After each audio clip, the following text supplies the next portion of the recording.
میرسیم به بی‌نظیرترین میز. واقعا بی‌نظیره، واقعا بی همتاست.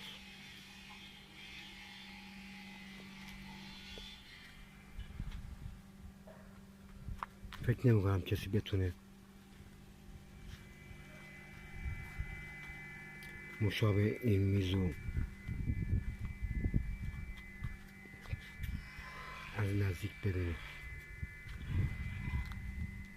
روی صفحه چوب بنه است، بنه کوهی که قطر اینقدرش همین حداقل باید یه درخت 100 ساله بشه که قطرش بشه اینقدر. چوب خیلی سخت فشرده‌ایه و چوب ابریشم، بنه کوهی، گردو و دورش هم یه چوب خیلی ویژه‌ایه که من متاسفانه اسمشو نمیدونم.